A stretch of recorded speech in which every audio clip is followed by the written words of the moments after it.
গুরুত্বপূর্ণ এবং কি প্রয়োজনীয়, তবে কাজটার মান খারাপ হওয়াতে ড্রেনটা নষ্ট হয়ে গেছে, যেটা বর্ষার মৌসুম আসার আগে ভেঙে পড়ছে। চেয়ারম্যানও বেটু দিছে, মেম্বারও বেটু দিছে, এরা কারোর কথা মানে না।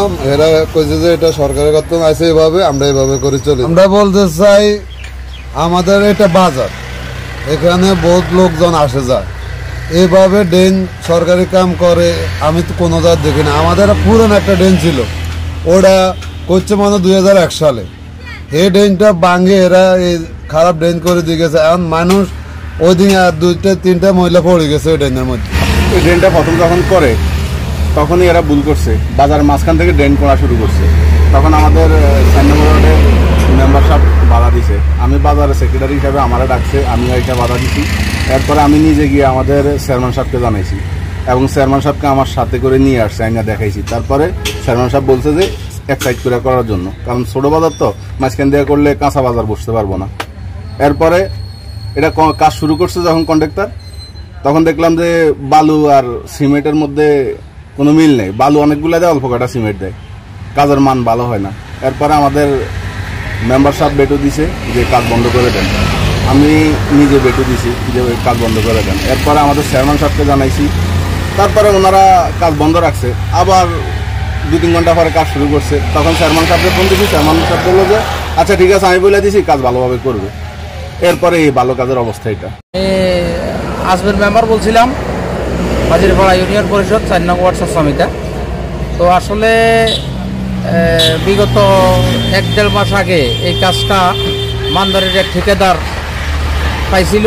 ওনারা যখন কাজ করতে আসছিল তখন এই কাজের নিম্নমান দেখে আমি এলাকার বাজারে ব্যবসায়ী এবং এলাকার গণ্যমান্য ব্যক্তিদেরকে নিয়ে তাদের কাজে বাধা দিই এবং বলি যে তোমরা এই নিম্নমানের কাজ করিও না, এটা তো হয় না, এটা তোমরা আমাদেরকে স্টেটমেন্ট দেখাও যে কাজের কি অবস্থা এবং কিভাবে স্টেটমেন্ট লেখা আছে। তারা আমাদেরকে এটা না দিয়ে তারা বারবার এই কাজটাকে জোর করে, তারপরে আমরা ব্যবসায়ীদের সাথে নিয়ে আমরা কাজ কয়েকবার বাধা দেওয়ার পরেও তারা আমাদেরকে কমিটমেন্ট দিয়েছিল যে আমরা এটা সুন্দরভাবে ঠিকমতো করব, এরকম একটা কমিটমেন্ট দিয়ে তারপরে তারা কাজটা করছিল। কিন্তু সর্বশেষ কাজটা করে যাওয়ার পরে কত 15-20 দিন পরেই এই কাজটা হালকা একটু বৃষ্টির সাথে ভেঙে পড়ে গেছে, যেটা এখন সবচাইতে বড় দুর্ভোগের কারণ হয়ে পড়ছে।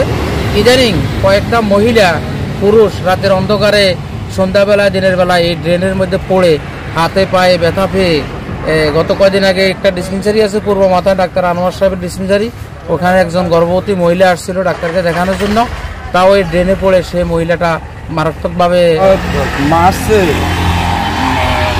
মার্চ এপ্রিলে এই কাজটা ধরছে। জেলা পরিষদের ঠিকাদারে জিজ্ঞাসা করছি, আর ঠিকাদার বলে যে জেলা পরিষদের কাজ। তখন আমরা তারা নিম্নমানের কাজ করাতে আমরা আসি, জিজ্ঞাসাবাদ করছি, বলে যে জেলা পরিষদের কাজ আমরা এরকমই করবো, আপনারা করাইলে করার নইলে আমরা চলে যাই। তারপরে বাজার কমিটির লোকজন এইখানে অনেক দরফাকর করছে কাজটা একটু ভালো করার জন্য। আসলে তারা 10 বস্তা সিমেন্টের সাথে 10 বস্তা বালির সাথে 1 বস্তা সিমেন্ট দিয়ে এই কাজটা করাইছে।